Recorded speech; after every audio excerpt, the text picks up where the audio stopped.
محترم جناب قاری محمد کیسر محمود صاحب، امام خطیب مرکز ام القریٰ سبزہ زار ٹاؤن ہارون آباد۔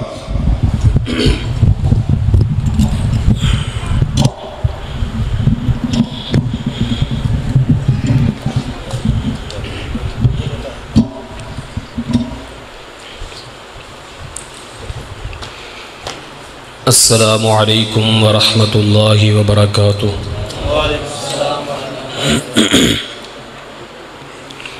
الحمد للہ الاحد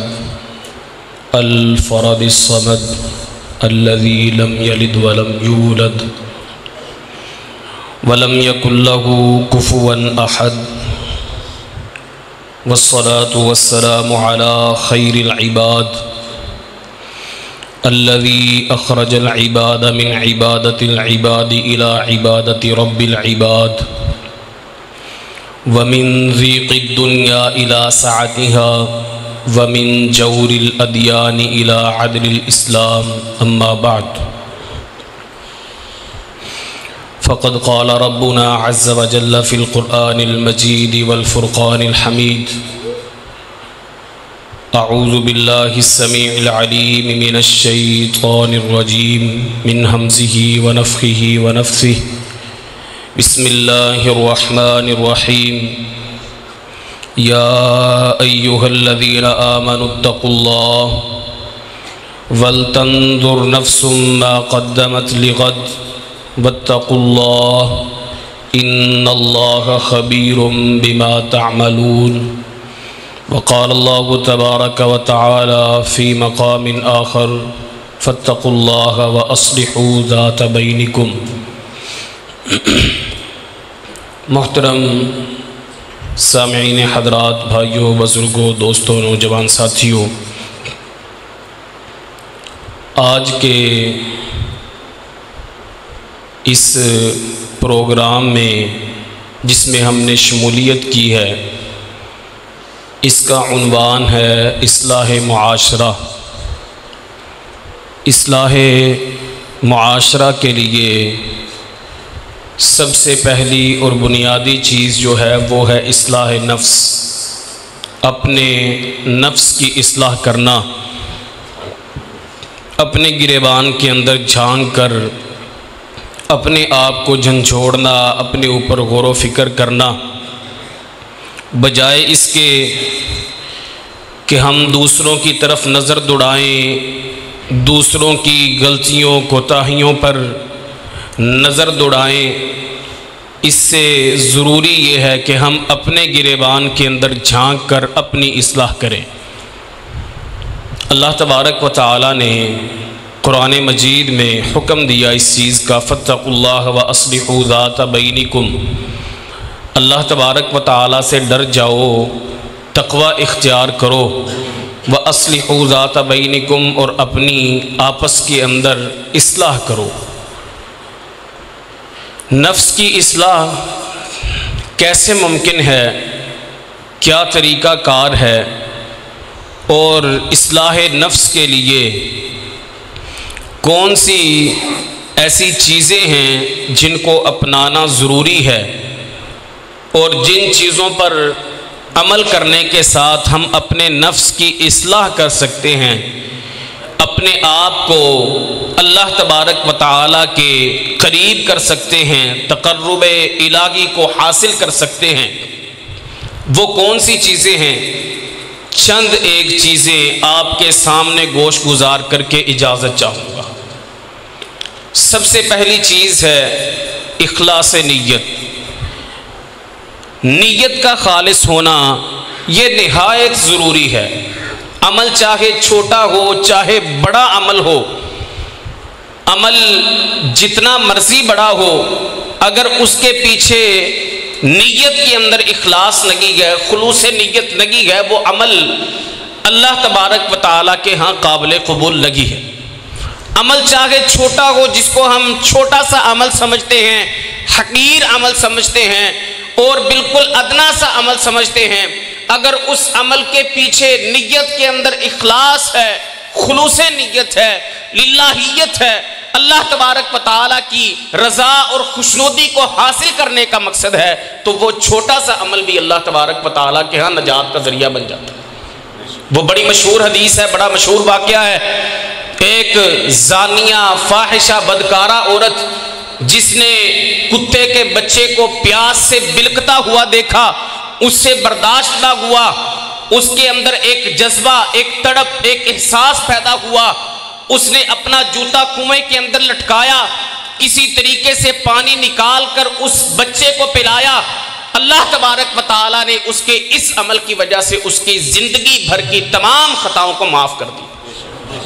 عمل چھوٹا سا، کتنے گناہ کیے ہوں گے، اللہ تبارک و تعالیٰ کی کتنی نافرمانی کی ہوگی، لیکن عمل ایک کیا خلوص نیت کے ساتھ اللہ تبارک و تعالیٰ کی رضا اور خوشنودی کو حاصل کرنے کے لیے، اللہ کی مخلوق کا احساس، اللہ کی مخلوق کا درد اپنے دل کے اندر رکھتے ہوئے کتے کے بچے کو پانی پلایا، اللہ تبارک و تعالیٰ نے اس کی مغفرت فرما دی۔ قرآن مجید میں اللہ تبارک و تعالیٰ نے فرمایا وَمَا أُمِرُوا إِلَّا لِيَعْبُدُوا اللَّهَ مُخْلِصِينَ لَهُ الدِّينَ، انہیں حکم دیا گیا ہے کہ وہ اللہ تبارک و تعالیٰ کی عبادت کریں اس کے دین کو خالص کرتے ہو۔ ایک مقام پر فرمایا قُلْ إِنِّي أُمِرْتُ أَنْ أَعْبُدَ اللَّهَ مُخْلِصًا لَهُ الدِّينَ، اے محمد صلی اللہ علیہ وسلم کہہ دیجئے مجھے حکم دیا گیا ہے ان اعبد اللہ، کہ میں اللہ تبارک و تعالیٰ کی عبادت کروں مخلص اللہ الدین، اس کے لیے دین کو خالص کرتے ہو۔ اب ایک مثال آپ اور سمجھے، یہ تو تھی چھوٹے سے چھوٹا عمل جس کو ہم ادنا سا عمل سمجھتے ہیں، اس کے ذریعے سے اللہ تبارک و تعالیٰ نے اس زانیہ فاحشہ بدکارہ عورت کی کیسے مغفرت کی۔ اب ایک مثال آپ کو بڑے سے بڑے عمل کی دینے لگا ہوں۔ اگر عمل بڑے سے بڑا ہو لیکن نیت کے اندر اخلاص نہ ہو، اللہ تبارک و تعالیٰ کی رضا اور خوشنودی کو حاصل کرنے کا مقصد نہ ہو، للہیت نہ ہو، خشیت الہی نہ ہو، تو بڑے سے بڑا عمل بھی نجات کا ذریعہ بننے کے بجائے وبال جان بن جاتا ہے۔ صحیح بخاری کے اندر بڑا مفصل واقعہ ہے۔ ابو ہریرہ رضی اللہ تعالیٰ عنہ بیان فرماتے ہیں رسول اللہ صلی اللہ علیہ وسلم نے 3 آدمیوں کا ذکر کیا، ایک سقی، دوسرا قاری عالم، تیسرا شہید۔ تینوں عمل اللہ تبارک و تعالیٰ کے ہاں بڑی اہمیت کے حامل ہیں، بڑی فضیلت کے حامل ہیں۔ اللہ تبارک و تعالیٰ نے شہید کے متعلق نبی مکرم صلی اللہ علیہ وسلم نے فرمایا شہید کا خون کا قطرہ زمین پر بعد میں گرتا ہے، اللہ تبارک و تعالیٰ اس کے تمام تر گناہوں کو سوائے قرض کے اللہ تبارک و تعالیٰ معاف کر دیتے ہیں۔ جو اپنا تن من دھن اللہ تبارک و تعالیٰ کے دین کی سربلندی کے لیے قربان کر دیتا ہے، اپنے گھر بار کنبہ قبیلہ برادری والوں کو خیر آباد کہہ کے چلا جاتا ہے، اپنی جان کا نذرانہ اللہ تبارک و تعالیٰ کی دین کی سربلندی کے لیے پیش کر دیتا ہے، حقیقت کے اندر بڑا عمل ہے، شاید ہی شریعت کے اندر اس کے مقابلے کا کوئی عمل نہ ہو۔ لیکن جب اس عمل کے پیچھے بھی نمود و نمائش آ جائے، ریاکاری آ جائے، دکھلاوا آ جائے، بجائے مغفرت کے، نجات کے، یہ عمل بھی وبال جان بن جاتا ہے۔ دوسرا بندہ سخی، شریعت نے حسد کی جہاں بھی کی ہے مذمت ہی کی ہے۔ رسول اللہ صلی اللہ علیہ وسلم کی حدیث ہے ایاکم والحسد، حسد سے بچو، اجتناب کرو، فإن الحسد یأکل الحسنات کما تأکل النار الحطب۔ حسد جو ہے یہ نیکیوں کو ایسے کھا جاتا ہے جیسے آگ لکڑی کو کھا جاتی ہے۔ لیکن 2 آدمی ایسے ہیں جن پر حسد کرنا جائز ہے، حسد کا جواز جن پر ثابت ہے، جن پر حسد کیا جا سکتا ہے، وہ 2 بندے کون سے ہیں؟ رسول اللہ صلی اللہ علیہ وسلم کی صحیح حدیث لا حسد الا فی اثنتین، 2 بندوں پر حسد کیا جا سکتا ہے، 2 چیزوں کے اندر حسد کیا جا سکتا ہے۔ ایک وہ بندہ جس کو اللہ تبارک و تعالیٰ نے قرآن عطا کیا ہے، قرآن کا سمجھ، قرآن کا فہم، قرآن کی سمجھ بوجھ اللہ تبارک و تعالیٰ نے عطا کی ہے، اور وہ اس قرآن کے ذریعے سے قیام کرتا ہے، دوسرا وہ بندہ جس کو اللہ تبارک و تعالیٰ نے مال عطا کیا ہے، وہ اللہ تبارک و تعالیٰ کے راستے کے اندر مال کو خرچ کرتا ہے۔ یہ دو بندے ایسے ہیں جن پر حسد کیا جا سکتا ہے۔ ان میں سے ایک سخی ہے، دوسرا قاری ہے۔ تینوں آدمیوں کے متعلق رسول اللہ صلی اللہ علیہ وسلم کی صحیح حدیث ہے، تینوں آدمیوں کو جہنم کے اندر اوندے منہ ڈال دیا جائے گا، جہنم کی آگ کو ان کے ذریعے سے بھڑکایا جائے گا۔ ایک شہید ہے، دوسرا سخی ہے، تیسرا عالم ہے۔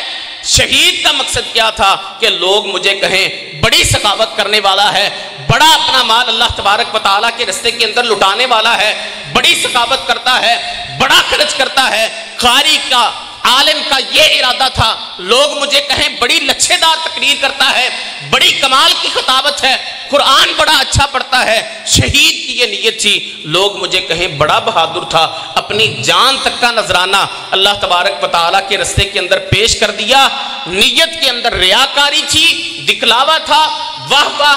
بلے بلے، دنیا کو راضی کرنا، دنیا کو خوش کرنا، اللہ تبارک و تعالیٰ کی رضا اور خوشنودی کا حصول ختم ہو گیا۔ تینوں عمل جتنے بڑے تھے اللہ تبارک و تعالیٰ کے ہاں ناقابل قبول ہوئے، بلکہ وبال جان بن گئے۔ تینوں کو اوندے منہ جہنم کے اندر ڈال دیا گیا۔ فکر، میں آپ کو فکر دینا چاہتا ہوں، اصلاح نفس کے لیے سب سے پہلی اور بنیادی چیز جو ہے وہ خلوص نیت ہے۔ صحیح بخاری کے اندر سب سے پہلی حدیث ہے رسول اللہ صلی اللہ علیہ وسلم کی، انما الاعمال بالنیات وانما لکل امرئ ما نویٰ۔ تمام اعمال کا دار و مدار نیتوں پر ہے۔ وانما لکل امرئ ما نویٰ، ہر آدمی کے لیے وہی کچھ ہے جو اس نے نیت کی ہے۔ اگر نیت کے اندر نمود و نمائش ہے، ریاکاری ہے، دکھلاوا ہے، وہ اس کو مل جائے گا۔ لوگ واہ واہ کر دیں گے، لوگ بلے بلے کر دیں گے، لوگوں کے اندر بڑی عزت، بڑا مقام، بڑا رتبہ مل جائے گا۔ اگر نیت کے اندر اللہ تبارک و تعالیٰ کی رضا کا حصول نہیں ہے، اللہ تبارک و تعالیٰ کی خوشنودی کو حاصل کرنے کا مقصد نہیں ہے، وہ عمل اللہ تبارک و تعالیٰ کے ہاں قابل قبول نہیں ہے۔ دوسری چیز، وقت کی قدر۔ رسول اللہ صلی اللہ علیہ وسلم نے فرمایا، نعمتان مقبول فیہما کثیر من الناس الصحۃ والفراغ۔ دو نعمتیں ایسی ہیں جن میں بہت سے لوگ خسارے اور گھاٹے کے اندر ہیں۔ وہ دو نعمتیں کون سی ہیں؟ الصحۃ والفراغ، صحت، عافیت، تندرستی، فارغ وقت۔ آج ہمارے پاس صحت بھی ہے، تندرستی بھی ہے، عافیت بھی ہے۔ اللہ تبارک و تعالیٰ نے ایک ایک جوڑ کو صحیح سلامت رکھا ہے، طاقت ہے، ہمت ہے، سجدہ کر سکتے ہیں، رکوع کر سکتے ہیں، پیدل چل سکتے ہیں، اللہ تبارک و تعالیٰ کی عبادت کے اندر اپنے آپ کو تھکا سکتے ہیں، فَإِذَا فَرَغْتَ فَانْصَبْ پر عمل کر سکتے ہیں۔ لیکن آج اگر اس وقت کو ضائع کر دیا، اللہ کی قسم کل صرف حسرت اور ندامت اور شرمندگی رہ جائے گی، اس کے علاوہ کچھ نہیں ہوگا۔ آج یہ قیمتی وقت گزار دیا، کل ادھیڑ عمر آ گئی، بڑھاپے کے اندر قدم رکھ دیا، اس وقت اللہ کی قسم یہ بات اپنی دل کی تختی پہ لکھ لیں، اس وقت ہمیں یہ احساس ہوگا، اگر ہمارے اندر ایمان موجود ہے، ہمیں یہ احساس ہوگا کہ کاش ہم اللہ تبارک و تعالیٰ کی عبادت کر لیتے، کاش رکوع کر لیتے، کاش لمبے لمبے سجود کر لیتے، اللہ تبارک و تعالیٰ کو راضی کر لیتے۔ اس وقت ہمارا دل چاہے گا، ہماری تمنا ہوگی، ہماری خواہش ہوگی رکوع لمبا کرنے کی، سجدہ لمبا کرنے کی، نوافل کا اہتمام کرنے کی، اللہ تبارک و تعالیٰ کی عبادت کے اندر اپنے آپ کو تھکانے کی۔ یہ تمنا، یہ خواہش اپنے دل کے اندر ہوگی، لیکن ہمارے اندر طاقت ختم ہو جائے گی، ہمت ختم ہو جائے گی، صرف خواہش اور تمنا رہ جائے گی۔ اس لیے آج ہمت بھی ہے، طاقت بھی ہے، جوانی بھی ہے۔ رسول اللہ صلی اللہ علیہ وسلم نے فرمایا، اس وقت تک لا تزول قدم ابن آدم، اس وقت تک ابن آدم کے قدم حرکت نہیں کر سکیں گے، حتیٰ یسأل عن خمس، جب تک اس سے 5 چیزوں کے بارے میں سوال نہ کر لیا جائے گا۔ سب سے پہلی چیز عن عمرہ فیما افناہ، عمر کے متعلق سوال کیا جائے گا۔ 10 15 20 40 50 60 70 80 سالہ زندگی گزار کے آ گیا، اپنی عمر کا اتنا حصہ زندگی کے اندر کھپا کر آ گیا، کیا کر کے آیا ہے؟ اس عمر کے اندر اللہ تبارک و تعالیٰ کے تقرب کو حاصل کیا ہے نہ جی؟ اللہ تبارک و تعالیٰ کو خوش کیا ہے یا نہیں کیا؟ عمر کے بعد دوسرا سوال جوانی کے متعلق، حالانکہ عمر کے اندر جوانی بھی آتی ہے، توجہ طلب بات ہے، عمر کے اندر جوانی بھی آتی ہے، عمر کا آغاز پیدائش سے لے کر موت تک ہے، عمر کے اندر سارا مرحلہ آتا ہے، لیکن جوانی کے متعلق علیحدہ طور پر سوال کیا جائے گا وَعَنْ شَبَابِهِ فِيمَا أَبْلَاغُ، جوانی کے متعلق بھی پوچھا جائے گا کہ جوانی کو کن چیزوں کے اندر بوسیدہ کیا، کن چیزوں کے اندر کھپایا، طاقت دی، ہمت دی اللہ تبارک و تعالیٰ نے، خداداد صلاحیتوں سے نوازا، کہاں پر کھپا کے آیا؟ دنیا کے لیے، دنیاوی علم کے حصول کے لیے،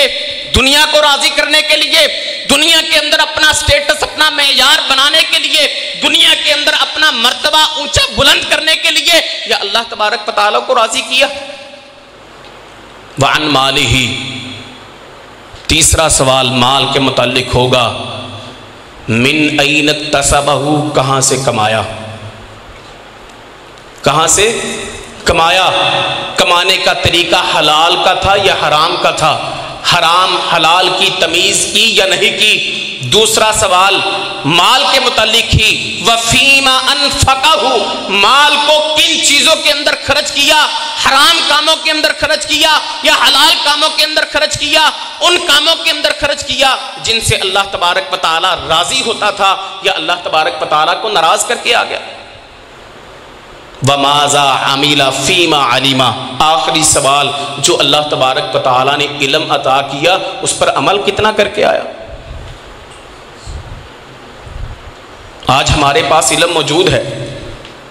جتنا بھی جس کے پاس علم موجود ہے نا، خواہ ایک آیت ایک حدیث کا ہے، اس پر یہ فرض اور واجب ہے، بلغوا عنی ولو آیا کے تحت اس کو آگے پہنچانا ہے، اس کو آگے نشر کرنا ہے، تبلیغ کرنی ہے۔ خواہ آپ ایک بندے کو پہنچا دے، آپ پر ان علیک الا البلاغ، آپ پر پیغام پہنچا دینا ہے، ہدایت دینا یا نہ دینا، راہ راست پر لانا یا نہ لانا، صراط مستقیم پر گامزن کرنا یا نہ کرنا، یہ اللہ تبارک و تعالیٰ کے اختیار میں ہے۔ انک لا تہدی من احببت ولکن اللہ یہدی من یشاء، آپ اس کو ہدایت نہیں دے سکتے جس کو آپ چاہتے ہیں، ولکن اللہ یہدی من یشاء، لیکن اللہ تبارک و تعالیٰ اسے ہدایت دیتا ہے جسے چاہتا ہے۔ پریشان نہیں ہونا، تبلیغ کرنی ہے، آپ کی بات کا کسی پر اثر ہو یا نہ ہو، تبلیغ جاری رکھنی ہے۔ سنن ترمذی کے اندر صحیح حدیث ہے رسول اللہ صلی اللہ علیہ وسلم کی، ابن آدم، حدیث قدسی ہے، رسول اللہ صلی اللہ علیہ وسلم اللہ تبارک و تعالیٰ سے بیان کرتے ہیں، یعنی اللہ تبارک و تعالیٰ نے فرمایا، ابن آدم، آدم کے بیٹے، تفرق لعبادتی املأ صدرک غنن، وقت کی قدر کرے، وقت کو غنیمت جانے، غور کیجئے اس حدیث پر، تفرق لعبادتی، میری عبادت کے لیے فارغ ہو جا، میری عبادت کے لیے وقت نکال، املأ صدرک غنن واسد فقرک، فائدہ کیا ہوگا اگر میری عبادت کے لیے وقت نکالے گا، نماز ٹائم پر پڑھے گا، تکبیر اولیٰ کا اہتمام کرے گا، نوافل کا اہتمام کرے گا، سنتوں کا اہتمام کرے گا، اذان کا اہتمام کرے گا، اللہ تبارک و تعالیٰ کو خوش کرنے کا، راضی کرنے کا ارادہ کرے گا، کوشش کرے گا، اللہ تبارک و تعالیٰ کے قریب ہونے کی کوشش کرے گا۔ تفرغ لعبادتی، میری عبادت کے لیے فارغ ہو جا، میری عبادت کے لیے وقت نکال، املأ صدرک غنن، تیرے سینے کو غنا سے بھر دوں گا، واسد فقرک، تیری محتاجگی کو روک دوں گا۔ دو فائدے، عبادت کرنی اللہ تبارک و تعالیٰ کی، وقت نکالنا ہے۔ آپ کاؤنٹنگ کر لیں، حساب کتاب کر لیں، 24 گھنٹوں کے اندر اگر 5 نمازوں کا تسلی اور اطمینان کے ساتھ وقت نکالا جائے، 1.5 سے 2 گھنٹے کا دورانیہ، اتنا وقت بھی ہم اللہ تبارک و تعالیٰ کے نہیں دے سکتے۔ ہم اللہ تبارک و تعالیٰ کے ہیں، اللہ تبارک و تعالیٰ نے ہمیں پیدا کیا ہے، اللہ تبارک و تعالیٰ نے دنیا میں ہمیں بے شمار نعمتوں سے نوازا ہے۔ ان تعدوا نعمت اللہ لا تحصوها، اگر اللہ کی نعمتوں کو شمار کرنا چاہیں، گننا چاہیں، نہیں گن سکتے۔ اللہ تبارک و تعالیٰ نے اتنے احسانات کیے ہیں، اتنی نعمتوں سے نوازا ہے، پھر بھی ہم اللہ تبارک و تعالیٰ کے لیے عبادت کے لیے وقت نہ نکالیں تو یہ ہماری بد نصیبی۔ وقت نکالنے کے 2 فائدے، املا صدر کا گنم، تیرے سینے کو گنا سے بھر دوں گا، لوگوں سے غنی کر دوں گا، بے پرواہ کر دوں گا، لوگوں کی کوئی فکر نہیں ہوگی۔ وَأَسُدَّ فَقْرَكَ، سب سے بڑا مسئلہ معیشت کا مسئلہ، تیری محتاجگی کو روک دوں گا، ختم کر دوں گا۔ وَإِلَّا تَفْعَلْ، اس کے برعکس اگر ایسے نہ کیا، میری عبادت کے لیے وقت نہ نکالا، دنیا کے اندر مگن رہا، اپنے مقصد تخلیق کو نہیں پہچانا، اپنا تمام تر وقت، اپنی تمام تر صلاحیات کو دنیا کے لیے کھپا دیا، دنیا کے لیے ضائع کر دیا، اگر تو نے ایسا نہ کیا، ملأت یدک شغلاً، تیرے ہاتھ کو مصروفیت سے بھر دوں گا۔ وَلَمْ أَسُدَّ فَقْرَكَ، تیری محتاجگی کو پھر بھی نہیں روکوں گا۔ اگر سوچا جائے، دل و دماغ کی کھڑکی کو کھول کر دل و دماغ پر زور دیا جائے، دبایا جائے، اللہ کی قسم اس حدیث کے اندر بڑی سخت وعید سنائی گئی۔ دن رات انتھک محنت کرے گا، کوشش کرے گا، کاوش کرے گا، محنت، کوشش، کاوش، مشقت کرنے کے باوجود، تھک جانے کے باوجود تیری پوری نہیں پڑے گی، محتاجگی پھر بھی لوگوں کی رہے گی، ہاتھ پھیلا کر لوگوں سے قرض مانگتا پھرے گا۔ معاشرے پر نظر دوڑا لے، ہر تیسرے، دوسرے، تیسرے بندے کے منہ پر یہ، ہر تیسرے، ہر چوتھے بندے کی زبان پر یہ بات ہوگی کہ پوری نہیں پڑتی، پوری نہیں پڑتی، بڑی تنخواہ ہے، بڑی انکم ہے، آتی ہوئی نظر آتی ہے، جانے کا پتہ ہی نہیں لگتا۔ وجہ کیا ہے؟ اپنے مقصد کو بھلا دیا، اللہ تبارک و تعالیٰ کو بھلا دیا، اللہ کی عبادت کو، نمازوں کو پسے پشت ڈال دیا، پرواہ ہی نہیں۔ جو نماز اللہ تبارک و تعالیٰ نے عبادت کی ہے، جس مقصد کے لیے اللہ تبارک و تعالیٰ نے پیدا کیا ہے، وَمَا خَلَقْتُ الْجِنَّ وَالْإِنسَ إِلَّا لِيَعْبُدُونَ، جس مقصد کے لیے اللہ تبارک و تعالیٰ نے موت و حیات کو پیدا کیا ہے، کائنات کا ایک نظام بنایا ہے، الَّذِي خَلَقَ الْمَوْتَ وَالْحَيَاةَ لِيَبْلُوَكُمْ أَيُّكُمْ أَحْسَنُ عَمَلًا۔ اللہ کی ذات وہ ذات ہے جس نے موت اور زندگی کو پیدا کیا ہے تاکہ وہ تمہیں آزمائے۔ مقصد اللہ تبارک و تعالیٰ کا یہ ہے، ایکم احسن عملا، تم میں سے بہترین عمل کون کر کے آتا ہے۔ ہم نے مقصد کو بلا دیا، پرواہ ہی لگی، دنیا کے پیچھے بھاگے چلے جا رہے گئے۔ رسول اللہ صلی اللہ علیہ وسلم کا صحیح فرمان ہے، اگر اللہ تبارک و تعالیٰ کے ہاں پوری دنیا کی قیمت ایک مچھر کے پر کے برابر ہوتی، اللہ تبارک و تعالیٰ کسی کافر کو پانی کا گھونٹ نہ پلاتا۔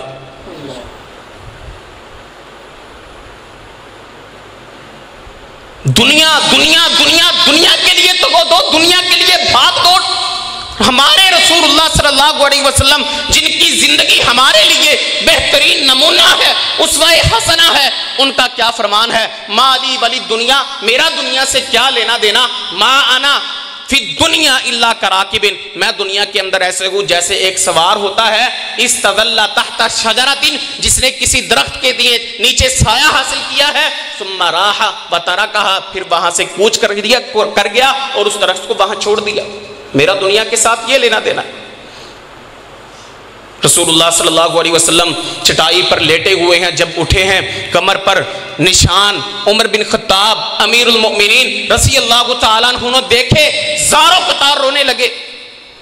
آپ کو اللہ تبارک و تعالیٰ نے کائنات کا سردار بنا کر بھیجا ہے، امت کا سردار بنا کر بھیجا ہے، اللہ تبارک و تعالیٰ نے امت کا نبی بنا کر بھیجا ہے، آپ اللہ تبارک و تعالیٰ سے چاہے تو کیا نہیں لے سکتے؟ روم و روس کے، ایران کے بادشاہ، ان کے پاس کیا کچھ نہیں۔ رسول اللہ صلی اللہ علیہ وسلم نے عمر بن خطاب رضی اللہ تعالیٰ عنہ کو تسلی دی، اطمینان دیا، ما لہم فی الدنیا ولنا فی الآخرہ، یہ نعمتیں، یہ آسائش، یہ راحتیں ان کے لیے صرف دنیا میں ہیں، جو عارضی زندگی ہے، جو ختم ہو جانے والی ہے، جس کی کوئی گارنٹی نہیں، ولنا فی الآخرہ، اور یہ نعمتیں ہمارے لیے آخرت میں ہے جو ابدی زندگی ہے، جو کبھی بھی ختم نہیں ہوگی۔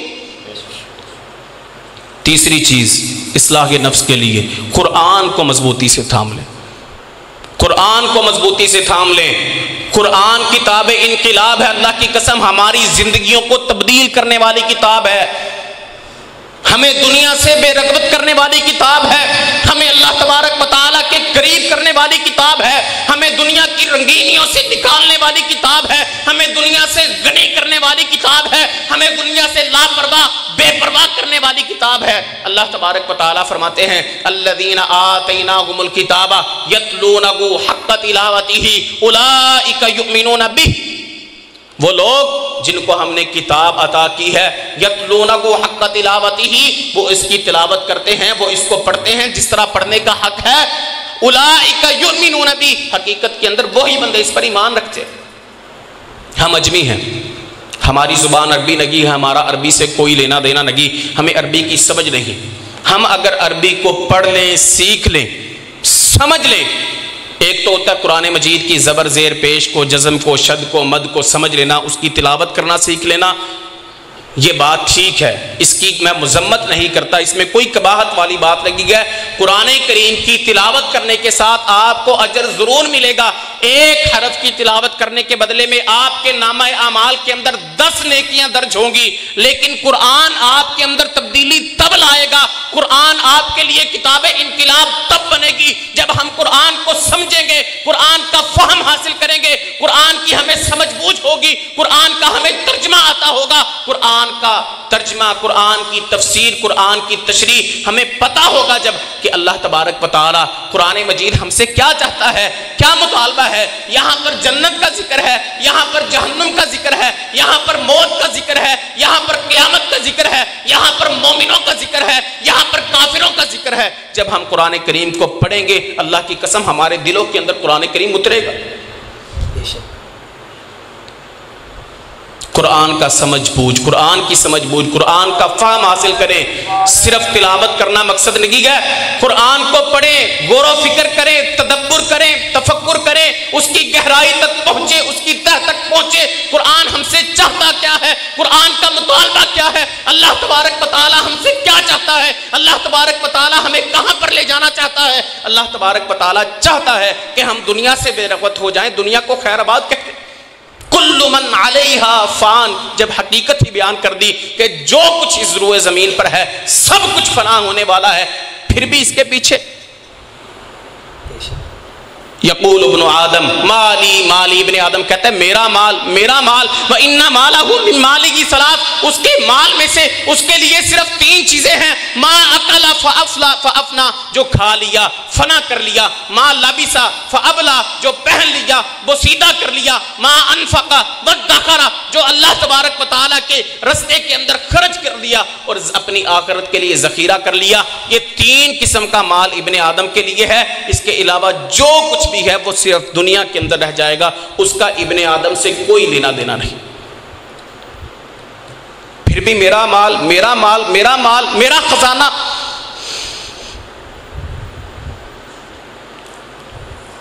چوتھی چیز، صدقات و خیرات کرنے کے ساتھ اپنے نفس کی تربیت کرنا، اپنے نفس کی اصلاح کرنا۔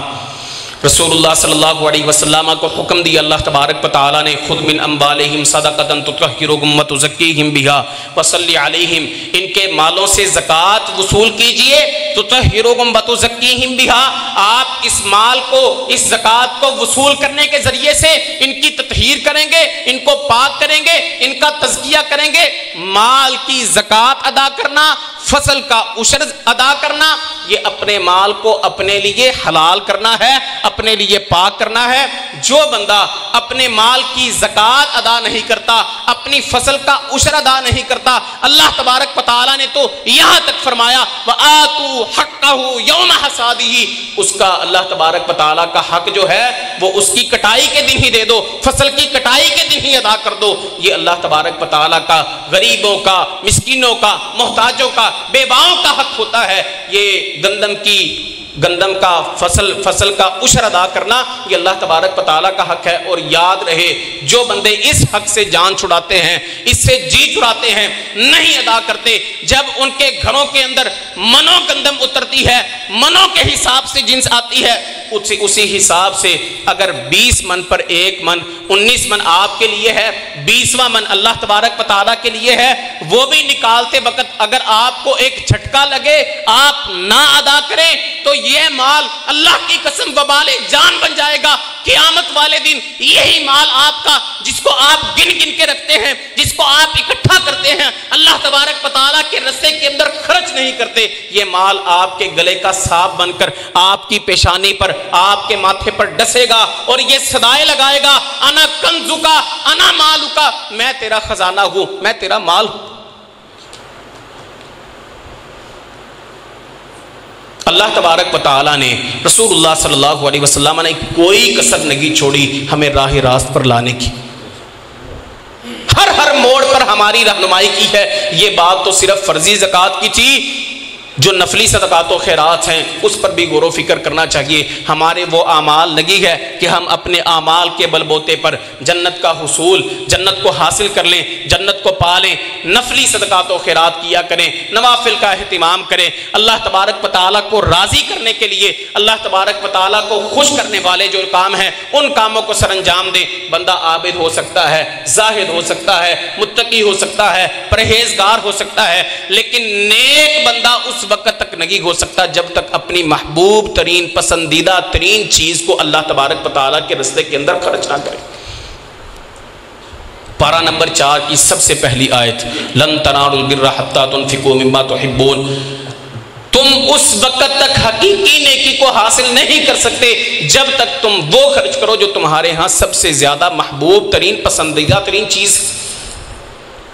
یہ آیت جب نازل ہوئی, عمر بن خطاب رضی اللہ تعالیٰ عنہ, اللہ کی قسم صحابہ کرام کا ایمان دیکھیے, فی الفور عمل کرنے والی جماعت, صحابہ کی جماعت. انما کان قول المؤمنین اذا دعوا الی اللہ ورسولہ لیحکم بینہم ان یقولوا سمعنا واطعنا. مومنوں کا کہنا یہی ہوتا ہے جب انہیں اللہ اور اس کے رسول کی طرف بلایا جاتا ہے تاکہ وہ ان کے درمیان فیصلہ کریں, سمعنا واطعنا, ہم نے سن لیا, ہم نے مان لیا, ہم نے تسلیم کر لیا, ہم نے اپنی گردن کو جھکا لیا, کوئی چیچو چرا نہیں, کوئی یہ سوال و جواب نہیں. اس کے کرنے کی حکمت کیا ہے, اس کے کرنے کے اندر کیا حکمت ہے, اس کے نہ کرنے کا نقصان کیا ہے, ایسے کوئی سوال نہیں. جو اللہ کا فرمان, جو رسول اللہ صلی اللہ علیہ وسلم کا فرمان سن لیا, ما آتاکم الرسول فخذوہ وما نہاکم عنہ فانتہوا کے تحت سمعنا واطعنا, ہم نے سن لیا, ہم نے مان لیا. جب یہ آیت نازل ہوئی, لن تنالوا البر حتی تنفقوا مما تحبون, عمر بن خطاب رضی اللہ تعالیٰ عنہ رسول اللہ صلی اللہ علیہ وسلم کی خدمت کے اندر حاضر ہوئے.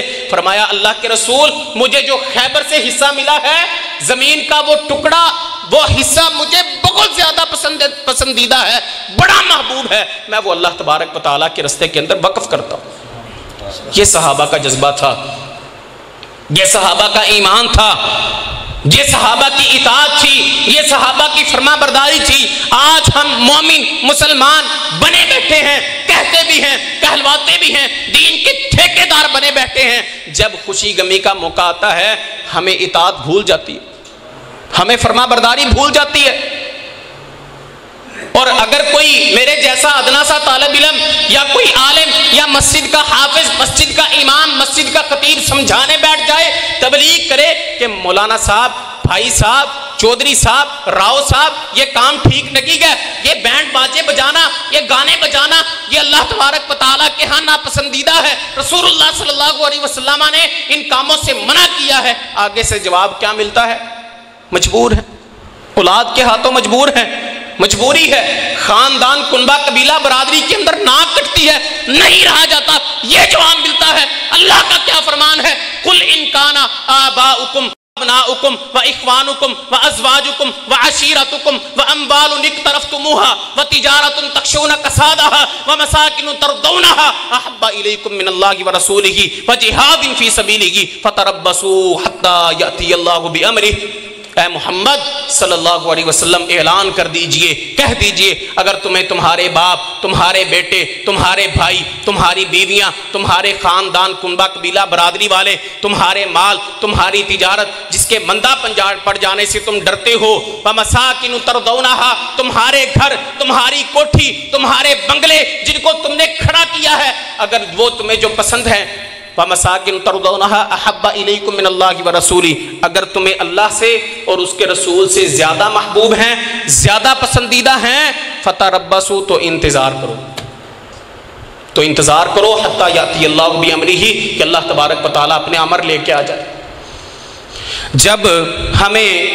ہماری اصلاح کے لیے ہمیں رسول اللہ صلی اللہ علیہ وسلم کا فرمان سنایا گیا، اللہ کے قرآن کی آیت سنائی گئی کہ اللہ کا یہ فرمان ہے، رسول اللہ صلی اللہ علیہ وسلم کا یہ فرمان ہے، اس چیز سے رسول اللہ صلی اللہ علیہ وسلم نے منع کیا ہے، ہم نے اپنا عذر پیش کیا، اولاد کے ہاتھوں مجبور ہیں، ہم نے اولاد کو آگے کر دیا، رسول اللہ صلی اللہ علیہ وسلم کو پیچھے چھوڑ دیا۔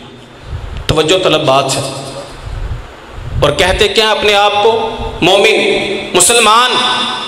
اسلام کے دین اسلام کے ٹھیکیدار، ہم مومن ہیں، ہم مسلمان ہیں، ہم رسول اللہ صلی اللہ علیہ وسلم سے محبت کرنے والے، آپ کی اطاعت کرنے والے، آپ کی فرما برداری کرنے والے، آپ کے حکم کو، آپ کے فرامین کو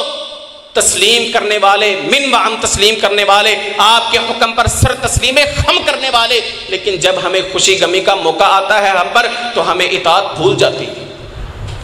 احب الاعمال الی اللہ ادوابها،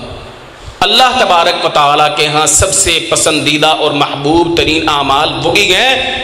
جن پر ہمیشگی اختیار کی جائے، جن پر دوام اختیار کیا جائے، وَإِن قَلَّ، اگرچہ وہ توڑے ہوں۔ آخری بات کر کے اپنی بات کو مکمل کرتا ہوں۔ پانچویں چیز جس کے ذریعے سے اپنے نفس کی اصلاح ممکن ہے، اپنے آپ کو ٹھیک کرنا ممکن ہے اور کرنا چاہیے، دوسروں کی طرف نہ دیکھیں۔ دنیاوی نعمتوں میں، دنیاوی مال میں، مال، جائیداد، عزت، کنبہ، قبیلہ، برادری، زمینوں کے اندر ایک دوسرے کا مقابلہ نہ کریں۔ رسول اللہ صلی اللہ علیہ وسلم کی صحیح حدیث ہے، لا تنظروا الی من هو فوقکم انظروا الی من هو اسفل منکم ولا تنظروا الی من هو فوقکم، دیکھو ان کو دنیاوی نعمتوں کے اعتبار سے ان کی طرف دیکھو جو تم سے نیچے ہیں، ولا تنظروا الی من هو فوقکم، ان کی طرف نہ دیکھو جو تم سے اوپر ہیں۔ اگر تم ایسا کرو گے تو یہ زیادہ لائق ہے، اللہ تزدروا نعمت اللہ علیکم، تم اللہ کی نعمتوں کو حقیر نہ جانو جو اس نے تم پر کی۔ آج میرے پاس موٹر سائیکل ہے، میرے پاس بائک ہے، اگر میں سائیکل والے کی طرف دیکھتا ہوں یا اس کی طرف دیکھتا ہوں جس کے پاس سواری ہے کہ نہیں، اللہ کی قسم میں خود بخود اللہ تبارک و تعالیٰ کا شکر ادا کروں گا۔ اور اگر میں کار والے کی طرف دیکھوں گا، پراڈو والے کی طرف دیکھوں گا جس کو اللہ تبارک و تعالیٰ نے مجھ سے بڑی گاڑی عطا کی ہے، میں خود بخود اللہ تبارک و تعالیٰ نے جو مجھ پر احسان کیا ہے، جو مجھ پر نعمت کی ہے، جو مجھے موٹر سائیکل بائک عطا کی ہے، اس نعمت کو حقیر سمجھوں گا، اللہ تبارک و تعالیٰ کی ناشکری پر اتراؤں گا۔ میرے بھائیوں، اگر دیکھنا ہے دوسروں کی طرف تو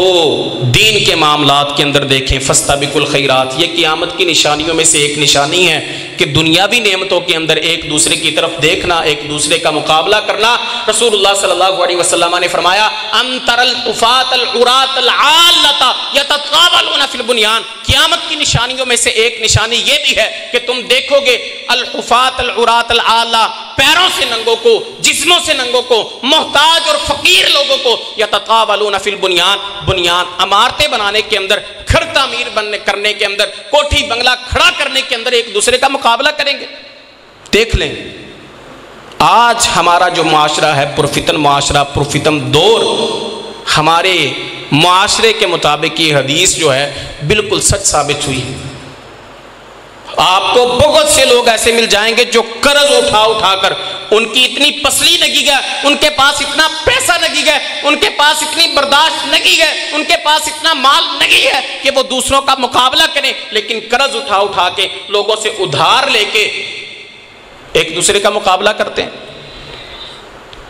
اگر مقابلہ کرنا ہے فاستبقوا الخیرات کے تحت، نیکیوں کے اندر، حسنات کے اندر، نمازوں میں، زکوٰۃ میں، نوافل میں، سنن میں، اللہ تبارک و تعالیٰ کو راضی کرنے میں، اللہ تبارک و تعالیٰ کو خوش کرنے میں ایک دوسرے کا مقابلہ کریں۔ صحابہ کا مقابلہ، صحابہ اکرام رضوان اللہ علیہم اجمعین کا مسابقہ انہی چیزوں کے اندر ہوتا تھا۔ اللہ تبارک و تعالیٰ سے دعا کرتا ہوں کہ اللہ تبارک و تعالیٰ جو کچھ میں نے سنایا، آپ نے سنا، سب سے پہلے مجھ کو، اس کے بعد ہم سب کو اس پر عمل پیرا ہونے کی توفیق عطا فرمائے۔ اللہ تبارک و تعالی ہمیں اپنے نفس کی اصلاح کرنے کی توفیق عطا فرمائے۔ آمین۔ اقول قولی ھذا استغفر اللہ لی ولکم ولسائر المسلمین۔